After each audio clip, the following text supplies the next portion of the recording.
when you look at a typical business spreadsheet, there is this profound sense of comfort, right? Oh, absolutely. It's just pure, unfiltered logic. Yeah. You've got revenue in this column, expenses over in that column, profit margins calculated down to, like, the decimal point. Right. It feels incredibly concrete, safe almost. Exactly, safe. But then you take that beautiful spreadsheet and you actually try to sell something to a human being, and suddenly, Oof. yeah, that beautiful logical structure just completely evaporates. Because that actual moment of purchase, it happens in this really murky, irrational space. It's magic. It is. It's completely unpredictable. Right. And bridging that massive mile-wide chasm between the cold logic of a business strategy Oh, yeah. and the magic of human behavior is exactly what we're decoding today. We're doing a deep dive into Marty Neumeier's brilliant book, The Brand Gap. And it really is a massive chasm to cross. Just to set the mood for how dynamic this space is, I actually have a morphing, constantly shifting cityscape on the screens behind me today. Oh, wow. That looks really cool. Thanks. I put it up because the marketplace we're operating in, it just doesn't sit still. You simply cannot rely on static, old-world definitions to navigate it anymore. Okay, let's unpack this right out of the gate. Mm-hmm. Because I feel like we need to clear away the rubble of what people assume a brand is, right? We have to destroy a few myths before we can actually build what Neumeier calls a charismatic brand. Oh, for sure. The myths are everywhere. Like, we see this all the time. A company thinks their brand is their logo.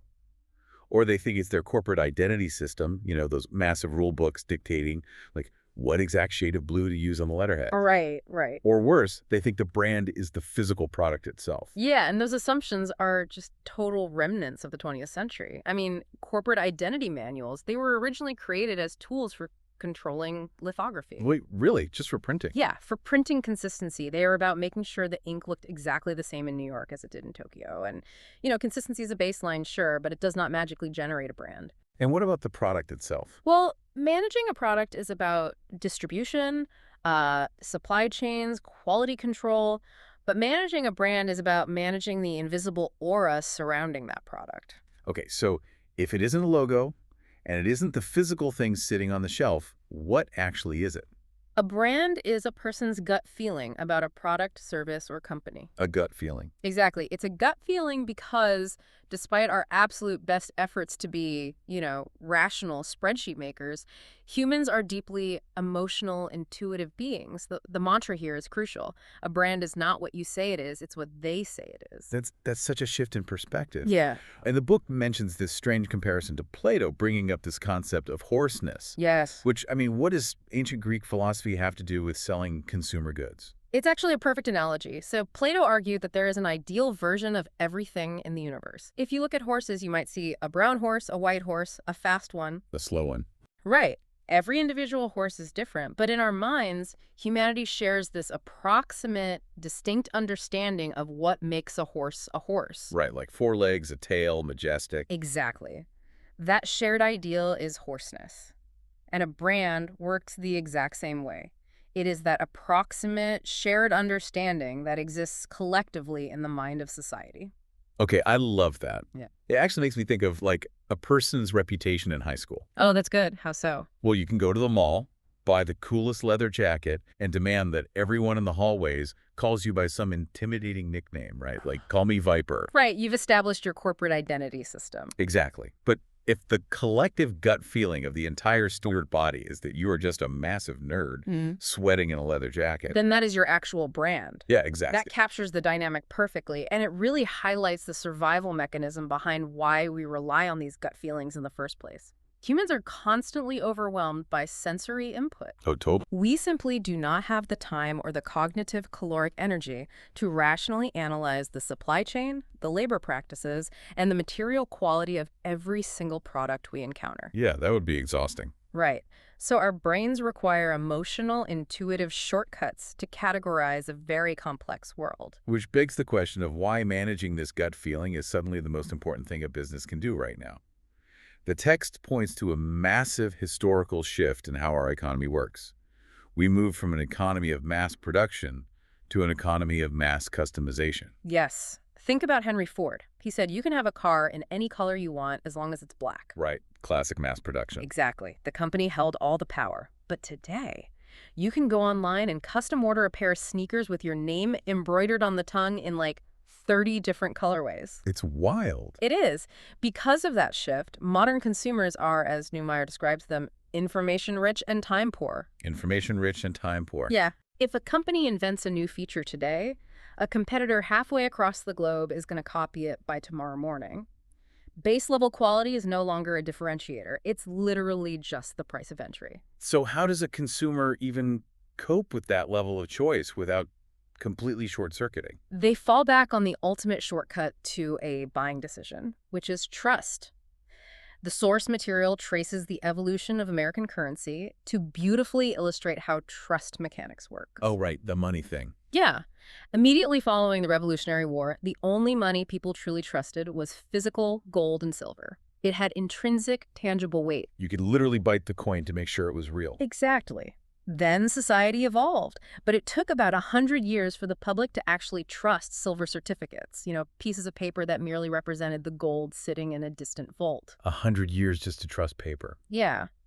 And then another century passed before we accepted Federal Reserve notes, which are backed by absolutely nothing except our collective faith in the brand called America. Wow. And fast forward to today, and we're swiping plastic cards or, beaming invisible cyber currency from our phones. Exactly. It's entirely abstract. Really is. The evolution of currency is the evolution of trust.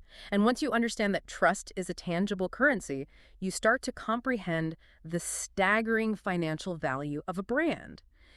The interbrand valuations in our source material are just eye-opening. Yeah, I remember seeing those numbers. Coca-Cola's brand alone, just the invisible aura, the trust, is valued at nearly $70 billion. That is insane. Right. That represents over 60% of its entire market capitalization, meaning the total dollar market value of the company's outstanding shares of stocks. Or look at Xerox. The text values their brand at $6 billion, which makes up an unbelievable 93% of their market cap. 93%. The physical factories and the actual copiers are almost irrelevant. The brand is the financial value. Exactly. Trust allows the consumer to bypass that exhausting rational evaluation process. And to keep up with this, marketing has basically been forced through 4 distinct evolutionary stages over the years. Right. In the beginning, companies sold features. Here's what our product has. Then they realized that wasn't enough, so they shifted to benefits. Here is what our product does. Okay, makes sense. When that got too crowded, they moved to selling an experience. Here's what you will feel. And now, we have entered the era of tribal identification. Here is who you are. Edward de Bono framed this perfectly in the text as the shift from selling a USP, a unique selling proposition, to a UBS, a unique buying state. Yes. It's the difference between globalization and tribalism. We hear so much about the global village, but the text argues that the more global and massive the world gets, the more we actively seek out intimate tribes to carve out a sense of belonging. Yeah. We elevate brands to the status of little gods to basically rule different domains of our lives. Okay, I do have to push back on this, though. Okay, let's hear it. It just sounds incredibly manipulative. I mean, when I go out to buy a pair of running shoes, I just want to buy shoes to run on the pavement. I'm not trying to join a cult. Well, that is the logical spreadsheet side of your brain talking. Fair enough. But examine the Nike example from the text. When Nike says, just do it, are they giving you a bulleted list of facts about the tensile strength of the rubber on the sole? No, definitely not. No. They are looking directly into your soul, addressing this deep-seated, hidden human fear of laziness. They're telling you that they understand the internal battle you face every single morning when the alarm goes off. Right. They make me feel understood. Exactly. And, well, I guess the moment I feel understood, I actually do want to join that tribe. Yeah. I want to be the kind of person who just does it. And the shoe is merely the physical token that proves my membership. See? They tapped into your unique buying state. What stands out to you? If you're listening to this right now, look at your own kitchen pantry or your closet. You probably think you bought those specific items purely based on a rational analysis of price and quality. Oh, for sure. But consider which of those tribal identities you actively bought into without even realizing it. But if consumers are out there desperately wandering around looking for these tribes to join, how does a company actually signal to its specific tribe through all that noise? By passing the ultimate focus test. You see, human visual and cognitive systems are hardwired to notice differences. Contrast is how we survive. We notice light versus dark, big versus small, moving versus still. Right. So beyond identifying, informing, entertaining, or persuading, the fifth and most vital goal of design is to differentiate. And to figure out how to differentiate, Greg Galwer proposes 3 seemingly simple questions a company must answer. 1, who are you? 2, what do you do? And 3, why does it matter? And that third question is the invisible tripwire where most companies shatter. The book uses a brilliant fictional example to illustrate this. Imagine a company called Global Grommets. They say, we make grommets, but wait, we also have a full line of widgets and sprockets. Okay, why does it matter? Because we have the widest selection in the industry. Right, which is completely hollow. Exactly. If I only need one specific grommet and I already have a supplier, they've given me absolutely no compelling emotional or practical reason to switch. They have no brand. Compare that lack of focus to a company like John Deere. Who are they? John Deere. What do they do? Make farm tractors. Why does it matter? Because generations of farmers have trusted their equipment to put food on their tables. Nothing runs like a Deere. That messaging is incredibly pure. It is. But the temptation to ruin that purity in the name of profits must be immense. Like, if the executives at John Deere decided to leverage their famous name and start selling healthcare or commercial real estate or synthetic fertilizer, the meaning of the brand gets hopelessly muddy. Oh, instantly. The consumer no longer knows what the tribe stands for. It requires intense discipline. Look at Clorox. The text points out that Clorox purchased Hidden Valley Ranch dressing. From a back-office financial perspective, it was a brilliant acquisition. But the marketing team exercised incredible restraint by making sure the Clorox name never, ever appeared on the food packaging. Which was so smart. Because no matter how much you trust Clorox to clean your bathroom, your gut feeling tells you that you do not want bleach anywhere near your salad. Exactly. So, what does this all mean? Is extending a product line into new categories always a fatal error driven by corporate greed? If we connect this to the bigger picture, line extension is not inherently evil. It's really an exercise in resource management. David Aker uses this brilliant metaphor of a timber reserve. Okay, a timber reserve. Right. A brand manager has to know when they are planting new trees versus when they're cutting down old ones. Planting trees means growing the brand's future meaning. For example, OXO Good Grips. Oh, I have some of those in my kitchen. Most people do. And every time they release a new kitchen tool featuring that distinctive, chunky, black and white handle, they are reinforcing their ownership of the easy grip category. They are planting trees. But harvesting is different. Very different. Harvesting is cutting down the brand's past equity for cash today. The text points to Porsche releasing the Cayenne SUV. Oh, I remember that. People were so mad. Right. Did people buy it? Yes. Okay. Did it generate massive short-term profits? Absolutely. Well, But by releasing a family SUV, Porsche risked pulling the rug out from under their entire legacy as a manufacturer of pure, uncompromised sports cars. yeah. Or look at Volvo attempting to transition their brand image from safe to sexy. It is a dangerous gamble that strips away the very reason the tribe gathered in the first place. And that leads straight to commoditization. Sometimes it's infinitely more profitable to be the undisputed number 1 in a small category and a struggling number 3 in a massive one. Exactly. You can just redefine the category entirely. Framemaker did this. They realized they were stuck in third place in the word processing software market. So they redefined their category to document publishing. And overnight, they became number 1 in a space they invented. That's the power of focus. Okay, so let's assume you've successfully navigated all of this. Oh. You have a focused, differentiated strategy. You know exactly what trees you're planting. How do you actually execute it? Because a brilliant strategy with poor execution is like writing a Michelin star recipe but handing it to the kitchen staff at a fast food drive-thru. Right. The instructions might be perfect on paper, but the environment is fundamentally incapable of executing the magic. Exactly. Execution demands a radical restructuring of how work actually gets done. Jane Jacobs made it that all true economic development relies on co-development. Building a modern, charismatic brand is no different than building a Renaissance cathedral. Well, a cathedral didn't happen in isolation, and it wasn't built by generalists. Exactly. It took an entire village of highly specialized craftsmen. Master stonemasons, stained glass workers, structural engineers, painters, all working collaboratively across multiple generations, keeping their eyes on the total effect of the structure. Today, managing a brand requires that exact same specialized village. The source material breaks down 3 distinct ways companies try to organize this modern village. The first is the old-school one-stop shop.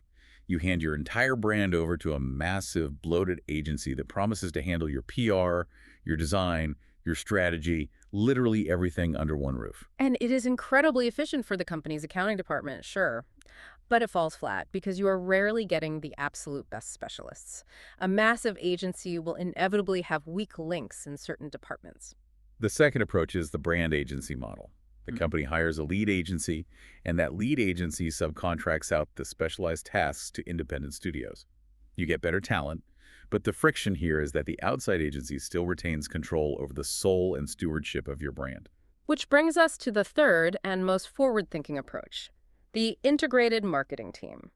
This is where the company fiercely retains internal stewardship of the brand, but they build a virtual super team of the absolute best outside specialists to work directly alongside their internal staff. Neumeier calls this the Hollywood model. He observes that we are witnessing the rise of network organizations. Decades ago, massive Hollywood studios owned everything: the sound stages, the cameras, the actors on contract, the writers, even the theaters. Yeah, total monopoly. But that monolith structure started producing uninspired commodity garbage. So the industry unbundled.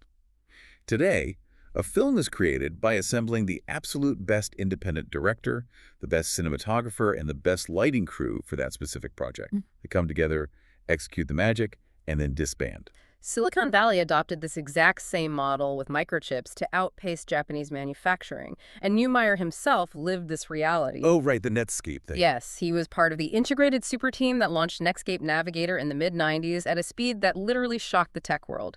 They didn't use the old waterfall method where the strategy team works for a month, hands a brief to design who works for a month, and then hands it to engineering.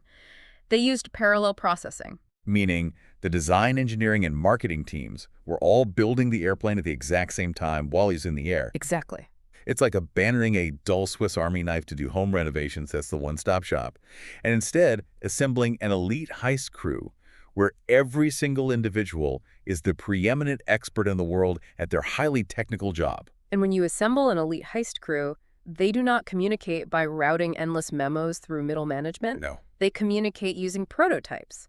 A prototype gives the entire team a near-life experience of the final product. It bypasses the logical bureaucratic red tape and goes straight to the gut feeling. Because you cannot spreadsheet magic. What's fascinating here is that to truly execute that magic, to achieve actual innovation, requires an unnatural act. As humans, our deepest survival instinct screams at us to stay with the herd. Yeah. If everyone else is zigging, it feels safe to zig. But creativity and differentiation require you to abandon the safety of the herd and zag. But if you zag too wildly, you just alienate everyone. You just become weird for the sake of being weird. Precisely. Yeah. And Raymond Loewy defined this tension with his May I principle. Most advanced, yet acceptable. May. Right. You have to push the boundaries of design and strategy right up to the very edge of what the audience can psychologically handle, but no further. The Beatles were absolute masters of the May principle. Their early records were totally acceptable, radio-friendly pop songs.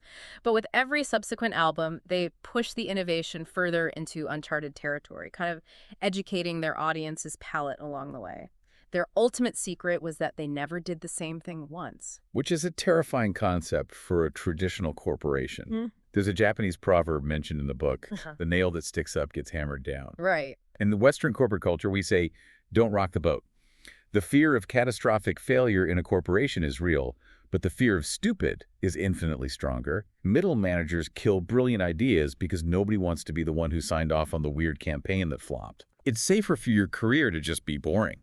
But the companies that conquer that fear, like Volkswagen, using self-deprecating humor to sell the weirdly shaped bug in the 1960s, they zag. They become icons. But, all of this back office strategy, the Hollywood team assembly, the courage to zag, it is completely useless if the customer is confused when they actually encounter the product in the real world. Oh, absolutely. The strategy has to survive contact with reality, starting with what you actually call the thing. Naming is one of the most critical front lines, and it feels brutal right now because all the good normal words in the dictionary are trademarked. We're just drowning in a sea of meaningless URLs and chaotic startup names. But the text gives a framework for this. It isn't just about picking something that sounds cool. It lists criteria like distinctiveness, brevity, and extendability. If John Deere had literally named themselves the Tractor Company, their extendability would be zero. They'd be trapped forever. The sound of the word matters immensely, too. Look at heritage names like Smuckers. Smucker's Jelly. Yeah. People assume it is a terrible name, saved by a clever slogan. You know, with a name like Smuckers, it has to be good. But architecturally, it is a brilliant name. It utilizes onomatopoeia. The word physically sounds like someone smacking their lips together in satisfaction. Oh, wow. I never thought of it that way. Right. Or consider Carl Zeiss lenses. The hard consonants sound sharp and precise, instantly evoking a feeling of German engineering superiority before you ever even look through the glass. And once you nail the name, you have to attach a visual. Yeah. But the source material makes a startling claim. Logos are dead. Long live icons and avatars. Right. A traditional two-dimensional logo was designed for a static printing press. It does nothing but identify. But an icon, like the shell symbol or the apple silhouette, operates as a dense repository of meaning. It contains the entire DNA of the brand in a single shape. And an avatar takes that concept into the third and fourth dimensions. Think of the singular character or the Geico gecko. It becomes a living alter ego that interacts with the public in real time. Which brings us to the final, critical frontline, the packaging. If a consumer is standing in the aisle of a supermarket, that cardboard box might be the one and only branding moment they ever truly experience. Yet, because marketers are so addicted to logic, they treat the package like a spreadsheet. They cram the box with bullet points, features, and what one shopper accurately described as scientific mumbo-jumbo. Here's where it gets really interesting. The book discusses the psychology of reading sequence. If you bombard the customer with logical features before you establish an emotional hook, you lose them entirely. It is exactly the same mechanics as telling a joke. Yes. If you walk up to someone and deliver the logical facts and the punchline before you take the time to set up the emotional premise, the joke completely fails to land. Yeah. You have to lead with why they should care. Exactly. The text notes that getting this reading sequence right on a package can literally increase sales by 3 times. It perfectly mirrors a realization Benjamin Franklin had during the Enlightenment. He observed, "Would you persuade? Speak of interest, not of reason." You have to speak directly to what the person feels and desires, not just what makes logical, mathematical sense. So bridging the brand gap ultimately requires connecting that left brain spreadsheet logic, the hyper-focused strategy, the differentiation, the corporate discipline, with the right brain magic, the intuitive design, the courage to innovate, and that visceral gut feeling. Beautifully said. And if you are listening right now, this framework applies directly to your life. Whether you are running a multinational corporation, trying to get a startup off the ground, or simply navigating your own professional reputation in the workplace, you are managing a brand. You are managing differences in the minds of others. This raises an important question, though. We explored how trust is the ultimate currency of a brand, tracing it back to the evolution of American money. Right. The text notes a historical moment after the Revolutionary War, when paper money dropped to a 40th of its value because it completely lost the public's trust. If a brand acts as a little god and serves as a tangible currency of trust for its specific tribe, what happens to a brand that gets greedy, overharvests its timber reserve, and betrays that trust? Oh, wow. Can a brand experience hyperinflation where its currency of trust becomes completely worthless? And once that platonic ideal is shattered in the collective mind of the tribe, can it ever truly be rebuilt? That is a heavy, lingering thought to take back to your spreadsheets. The next time you find yourself staring at all those neat, incredibly logical rows and columns, just remember, the real value of what you are building isn't sitting in those cells. It's in the magic. Thanks for diving deep with us.